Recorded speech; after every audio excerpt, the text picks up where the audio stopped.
Keluaran pasal ke-21 tentang hak budak Ibrani. Inilah peraturan-peraturan yang harus kau bawa ke depan mereka. Apabila engkau membeli seorang budak Ibrani, maka haruslah ia bekerja padamu 6 tahun lamanya. Tetapi pada tahun yang ke-7 ia diizinkan keluar sebagai orang merdeka dengan tidak membayar tebusan apa-apa.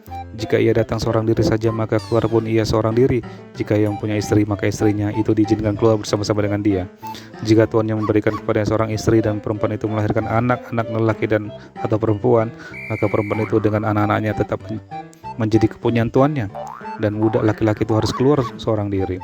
Tapi jika budak itu dengan sungguh-sungguh berkata, "Aku cinta kepada tuanku, kepada istriku, dan kepada anak-anakku, aku tidak mau keluar sebagai orang merdeka," maka haruslah tuannya itu membawanya menghadap Allah, lalu membawanya ke pintu atau ke tiang pintu, dan tuannya itu menusuk telinganya dengan penusuk, dan budak itu bekerja pada tuannya untuk seumur hidup. Apabila seseorang menjual anaknya yang perempuan sebagai budak, maka perempuan itu tidak boleh keluar seperti cara budak-budak lelaki keluar. Jika perempuan itu tidak disukai tuannya yang telah menyediakannya bagi dirinya sendiri, maka haruslah tuannya itu mengizinkan ia ditebus. Tuannya itu tidak berhak untuk menjualnya kepada bangsa asing, karena ia mengikhiri janjinya kepada perempuan itu. Jika tuannya itu menyediakannya bagi anaknya laki-laki, maka haruslah tuannya itu memperlakukan seperti anak-anak perempuan berhak diperlakukan. Jika tuannya itu mengambil perempuan lain, ia tidak boleh mengurangi makanan perempuan itu, pakaiannya, dan persetubuhannya dengan dia. Jika tuannya itu tidak melakukan ketiga hal itu kepadanya, maka perempuan itu harus diizinkan keluar dengan tidak membayar uang tebusan apa-apa. Ayat ke-12, peraturan tentang jaminan nyawa sesama manusia. Siapa yang memukul seseorang sehingga mati, pastilah ia dihukum mati. Tetapi jika pembunuhan itu tidak disengaja, melainkan tangannya ditentukan Allah melakukan itu, maka aku akan menunjukkan bagimu suatu tempat kemana ia dapat lari. Tetapi apabila seseorang berlaku angkara terhadap sesamanya, sehingga ia membunuhnya dengan tipu daya, maka engkau harus mengambil orang itu dari mesbahku supaya ia mati dibunuh. Siapa yang memukul ayahnya atau ibunya, pastilah ia dihukum mati. Siapa yang menculik seorang manusia, baik ia telah menjualnya, baik orang itu masih terdapat padanya, ia pasti dihukum mati. Siapa yang mengutuki ayahnya atau ibunya, ia pasti dihukum mati. Apabila ada orang bertengkar dan yang seorang memukul yang lain dengan batu atau dengan tinjunya, sehingga yang lain itu memang tidak mati, tetapi terpaksa berbaring di tempat tidur, maka orang yang memukul itu dengan bebas dari hukuman.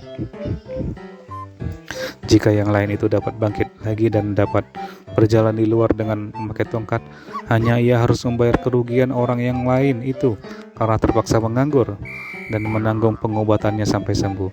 Apabila seseorang memukul budaknya laki-laki atau perempuan dengan tongkat sehingga mati karena pukulan itu, pastilah budak itu dibalaskan. Hanya jika budak itu masih hidup sehari dua, maka janganlah dituntut belanya, sebab budak itu adalah miliknya sendiri. Apabila ada orang berkelahi dan seorang dari mereka bertumbuk kepada seorang perempuan yang sedang mengandung sehingga keguguran kandungan, tetapi tidak mendapat kecelakaan yang membawa maut, maka pastilah ia denda sebanyak yang dikenakan oleh suami perempuan itu kepadanya, dan ia harus membayarnya menurut keputusan hakim. Tetapi jika perempuan itu mendapat kecelakaan yang membawa maut, maka engkau harus memberikan nyawa ganti nyawa, mata ganti mata, gigi ganti gigi, tangan ganti tangan, kaki ganti kaki, lecur ganti lecur, luka ganti luka, bengkak ganti bengkak. Apabila seorang memukul mata budaknya laki-laki atau mata budaknya perempuan dan merusakkannya, maka ia harus melepaskan budak itu sebagai orang merdeka pengganti kerusakan nyawanya itu. Dan jika ia menumbuk sampai tanggal gigi budaknya laki-laki atau gigi budaknya perempuan, maka ia harus melepaskan budak itu sebagai orang merdeka pengganti kehilangan giginya itu. Apabila seekor lembu menanduk seorang laki-laki atau perempuan sehingga mati, maka pastilah lembu itu dilempari mati dengan batu dan dagingnya tidak boleh dimakan, tetapi pemilik lembu itu bebas dari hukuman. Tetapi jika lembu itu sejak dahulu telah sering menanduk dan pemiliknya telah diperingatkan tetapi tidak mau menjaganya, kemudian lembu itu menanduk mati seorang laki-laki atau perempuan, maka lembu itu harus dilempari mati dengan batu, tetapi pemiliknya pun harus dihukum mati. Jika dibebankan kepadanya uang pendamaian, maka haruslah dibayarnya segala yang dibebankan kepadanya itu sebagai tebusan nyawanya. Kalau ditanduknya seorang anak laki-laki atau perempuan, maka pemiliknya harus diperlakukan menurut peraturan itu juga. Tetapi jika lembu itu menanduk seorang budak laki-laki atau perempuan, maka pemiliknya harus membayar 30 shikal perak kepada tuan budak itu, dan lembu itu harus dilempari mati dengan batu. Apabila seseorang membuka sumur atau apabila seorang menggali sumur dengan tidak menutupnya dan seekor lembu atau keledai jatuh ke dalamnya, maka pemilik sumur itu harus membayar ganti kerugian. Ia harus mengganti harga binatang itu dengan uang kepada pemiliknya, tetapi binatang yang mati itu menjadi kepunyaannya. Apabila seseorang menanduk lembu orang lain sehingga mati, maka lembu yang hidup itu harus dijual. Uangnya dibagi dan binatang yang mati itu pun harus dibagi juga.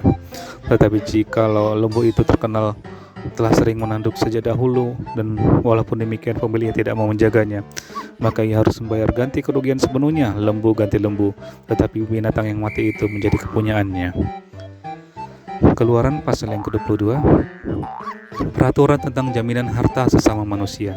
Apabila seseorang mencuri seekor lembu atau seekor domba dan membantainya atau menjualnya, maka ia harus membayar gantinya, yakni 5 ekor lembu ganti lembu itu dan 4 ekor domba ganti domba itu. Jika seorang pencuri kedapatan waktu membongkar dan ia dipukul orang sehingga mati, maka si pemukul tidak berhutang darah. Tetapi jika pembunuhan itu terjadi setelah matahari terbit, maka ia berhutang darah. Pencuri itu harus membayar ganti kerugian sepenuhnya. Jika ia orang yang tidak punya, ia harus dijual ganti apa yang dicurinya itu. Jika yang dicurinya itu masih terdapat padanya dalam keadaan hidup, baik lembu, keledai atau domba, maka ia harus membayar ganti kerugian 2 kali lipat. Apabila seseorang menggembalakan ternaknya di ladangnya atau di kebun anggurnya, dan ternak itu diberikannya berjalan lepas sehingga makan habis ladang orang lain, maka ia harus memberikan hasil yang terbaik dari ladangnya sendiri atau hasil yang terbaik dari kebun anggurnya sebagai ganti kerugian. Apabila ada api dinyalakan dan api itu menjilat semak duri, tetapi tumpukan gandum atau gandum yang belum dituai atau seluruh ladang itu ikut juga dimakan sapi, maka orang yang menyebabkan kebakaran itu harus membayar ganti kerugian sepenuhnya. Apabila seseorang menitipkan kepada temannya uang atau barang dan itu dicuri dari rumah orang itu, maka jika pencuri itu terdapat, ia harus membayar ganti kerugian 2 kali lipat. Jika pencuri itu tidak terdapat, maka tuan rumah harus pergi menghadap Allah untuk bersumpah bahwa ia tidak mengulurkan tangannya mengambil harta kepunyaan temannya. Dalam tiap-tiap perkara pertengkaran harta, baik tentang seekor lembu, seekor keledai, tentang seekor domba, tentang sehelai pakaian, baik tentang barang apapun yang kehilangan, kalau seorang mengatakan inilah kepunyaanku, maka perkara 2 orang itu harus dibawa ke hadapan Allah. Siapa yang dipersilakan oleh Allah haruslah membayar kepada temannya ganti kerugian 2 kali lipat. Apabila seseorang menitipkan kepada temannya seekor keledai atau lembu atau seekor domba atau binatang apapun dan binatang itu mati atau patah kakinya atau dihalau orang dengan kekerasan dengan tidak ada orang yang melihatnya, maka sumpah di hadapan Tuhan harus menentukan di antara kedua orang itu apakah ia tidak mengulurkan tangannya mengambil harta kepunyaan temannya, dan pemilik harus menerima sumpah itu dan yang lain itu tidak usah membayar ganti kerugian. Tetapi jika binatang itu benar-benar dicuri orang lain daripadanya, maka ia harus membayar ganti kerugian kepada pemilik. Jika binatang itu benar-benar diterkam oleh binatang buas, maka ia harus membawanya sebagai bukti. Tidak usah ia membayar ganti binatang yang diterkam itu. Apabila seseorang meminjam seekor binatang dari temannya dan binatang itu patah kakinya atau mati ketika pemiliknya tidak ada di situ, maka ia harus membayar ganti kerugian sepenuhnya. Tetapi jika pemiliknya ada di situ, maka tidak usahlah ia membayar ganti kerugian. Jika binatang itu disewa, maka kerugian itu telah termasuk dalam sewa. Apabila seseorang membujuk seorang anak perawan yang belum bertunangan dan tidur dengan dia, maka haruslah ia mengambilnya menjadi istrinya dengan membayar mas kawin. Jika ayah perempuan itu sungguh-sungguh menolak memberikannya kepadanya, maka ia harus juga membayar perak itu sepenuhnya, sebab sebanyaknya mas kawin anak perawan. Ayat ke-18, peraturan tentang dosa yang keji. Seorang ahli sihir perempuan janganlah engkau biarkan hidup. Siapapun yang tidur dengan seekor binatang, pastilah ia dihukum mati. Siapa yang mempersembahkan korban kepada Allah kecuali kepada Tuhan sendiri, haruslah ia tumpas. Peraturan tentang orang-orang yang tidak mampu. Janganlah kau tindas atau kau tekan seorang orang asing, sebab kamu pun dahulu adalah orang asing tanah Mesir. Seseorang janda atau anak yatim, janganlah kamu tindas. Jika engkau memang menindas mereka ini, tentulah aku akan mendengarkan seruan mereka jika mereka berseru-seru kepadaku dengan nyaring. Maka murkaku akan bangkit dan aku akan membunuh kamu dengan pedang, sehingga istri-istrimu menjadi janda dan anak-anakmu menjadi yatim. Jika engkau meminjamkan uang kepada salah seorang dari umatku, orang yang miskin di antara kamu, maka janganlah engkau berlaku sebagai orang penagih hutang terhadap dia. Janganlah kamu bebankan bunga uang kepadanya. Jika engkau sampai mengambil jubah temanmu sebagai gadai, maka haruslah engkau mengembalikannya kepadanya sebelum matahari terbenam. Sebab hanya itu saja penutup tubuhnya, itulah pembalut kulitnya. Pakai apakah ia pergi tidur? Maka apabila ia berseru kepadaku, aku akan mendengarkannya, sebab aku ini pengasih. Ayat ke-8, berbagai-bagai peraturan. Janganlah engkau mengutuki Allah dan janganlah engkau menyumpai seorang pemuka di tengah-tengah bangsamu. Janganlah lalai mempersembahkan hasil gandummu dan hasil anggurmu yang sulung dari anak-anakmu. Lelaki haruslah kau persembahkan kepadaku. Demikian juga harus kau perbuat dengan lembu sapimu dan dengan kambing dombamu. 7 hari lamanya anak-anak binatang itu harus tinggal pada induknya. Tetapi pada hari yang ke-8 haruslah kau persembahkan binatang-binatang itu kepadaku. Haruslah kamu menjadi orang-orang kudus bagiku. Daging ternak yang diterkam di padang oleh binatang buas janganlah kamu makan, tetapi haruslah kamu lempar kepada anjing.